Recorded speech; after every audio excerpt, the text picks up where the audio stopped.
BBC finally acknowledges that the borders in Northern Ireland were literally designed by the British imperialists over 100 years ago to subjugate the rights of its Catholic Christian citizens, to guarantee a Protestant, Church of England, majority in Parliament.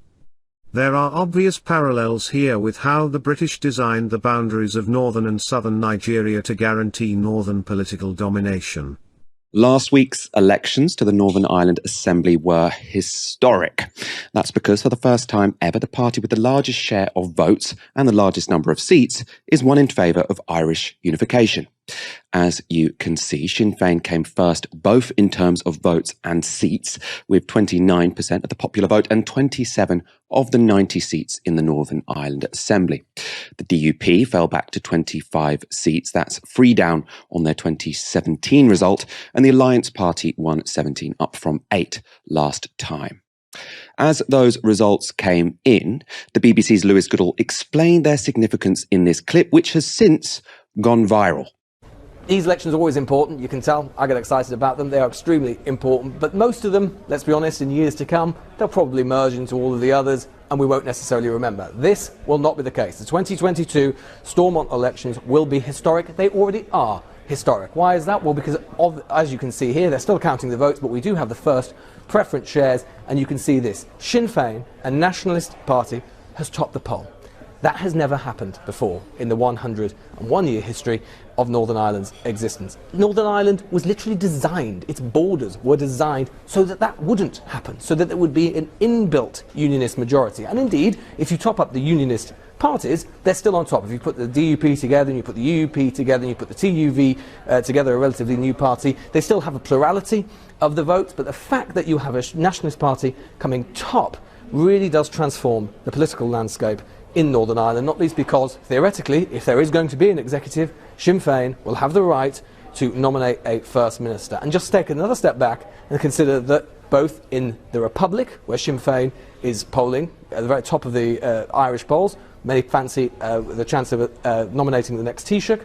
If there is going to be a First Minister, Northern Ireland would also be Sinn Féin. The fact that Sinn Féin is in such rude health across the island of Ireland really does change things. And indeed, if you look at the United Kingdom as a whole, you have the SNP, a nationalist party, at the top of the poll in Scotland, and now Sinn Féin as well.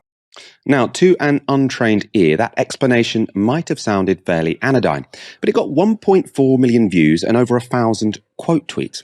One of those was from Sinn Féin MP Chris Hazard. He tweeted, BBC finally acknowledging that the partition of Ireland and the subsequent creation of the Northern State was an imperialist instrument that relied upon the subjugation of the rights of citizens. Journalist Brian Whelan tweeted this, "Wow, you're not supposed to say it, BBC acknowledging gerrymandering." The specific quote that provoked comment in the clip was Goodall saying, Northern Ireland was literally designed, its borders were designed, so that a nationalist majority wouldn't happen. That's a reference to the partition of Ireland in 1920. Earlier today, I spoke to Dan Finn, Jacobin Features editor and an expert on Northern Irish history and politics, and I asked him why Goodall's comments were so notable. Well, that comment by Lewis Goodall is unquestionably true and accurate, and it's not something that would be disputed by any historian who's looked at the way that the partition settlement came about at the beginning of the 1920s. There was no dispute at the time about that, and it was something that was freely stated and publicly stated by unionist political leaders, that what they had sought from the negotiations and the Anglo-Irish Treaty and the aftermath of that was the largest possible geographical area that would still have a rock-solid Protestant and unionist majority. There was never any dispute about that.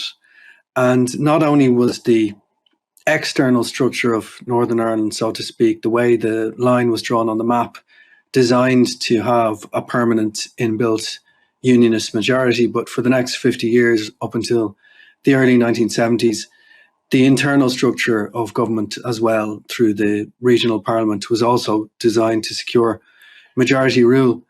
So in a sense, what Lewis Goodall was saying there is not any revelation. It would be accepted by any historian, any scholar who has looked at the events of a century ago, including people who believe that partition was justified or that partition was inevitable, or that it was the best of a bad deal in some shape or form.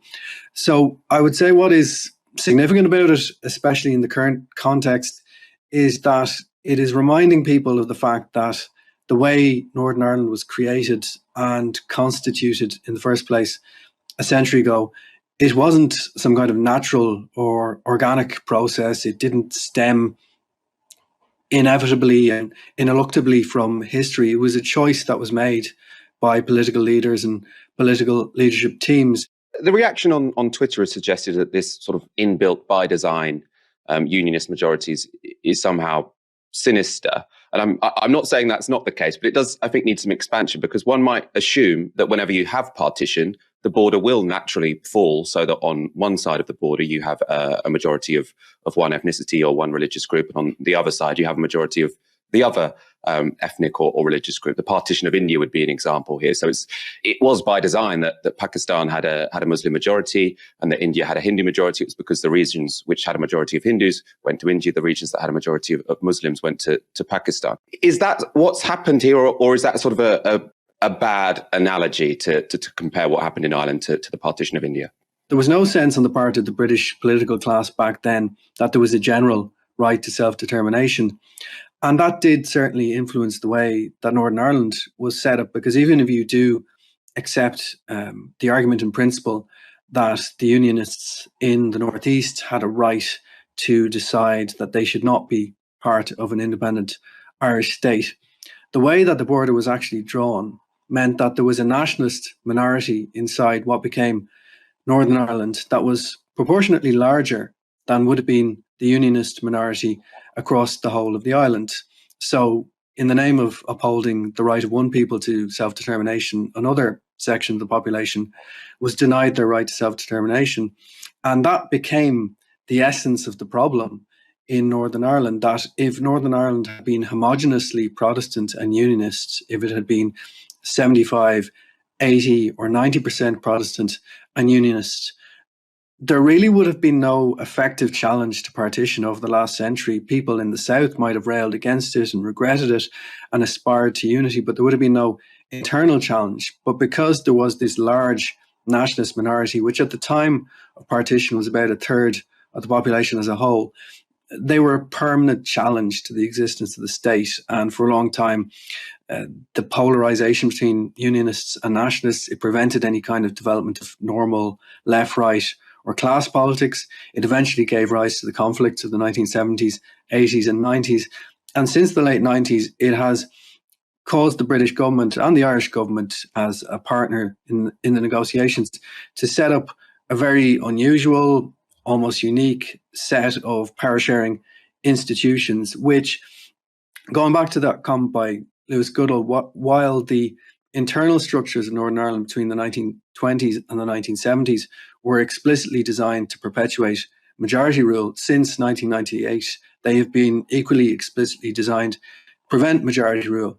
So that's one reason, for example, why, in spite of the fact that you now have a Sinn Féin party, which is the largest party and which is entitled to nominate their leader for the position of First Minister, that doesn't have the same kind of dramatic implications that it might have had in the 1960s if a nationalist politician was to become the Prime Minister of the administration at Stormont, because you will still have a Deputy First Minister, which the DUP will be entitled to nominate, and which has all of the same powers as the position of First Minister. It's just the symbolism of First Minister versus Deputy First Minister. They could equally be described as co-ministers.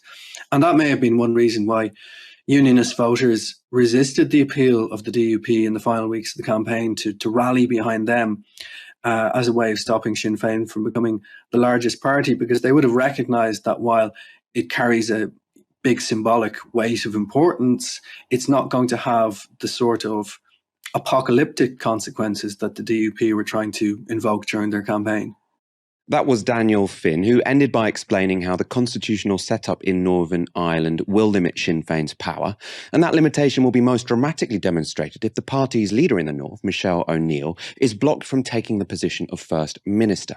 That power is in the hands of the DUP, who've indicated they'll block any formation of a government without changes to the Northern Ireland Protocol, and it's in this context that Michelle O'Neill said this earlier today. And my message is clear. As Democrats, the DUP, but also the British government, must accept and respect the democratic outcome of this election. Brinkmanship will not be tolerated where the north of Ireland becomes collateral damage in a game of chicken with the European Commission. The responsibility for finding solutions to the protocol to make its smooth implementation lie with Boris Johnson and the EU. But make no mistake, we and our business community here will not be held to ransom.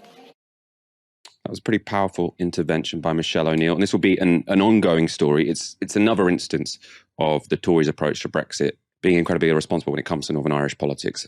The DUP are saying they will not form a government until the Northern Ireland Protocol is gone. The government is saying we want the Northern Ireland Protocol gone, but obviously the government agreed the Northern Ireland Protocol with the EU, so they're not in any mood to change it. It's going to be an ongoing story which we will be covering as it develops.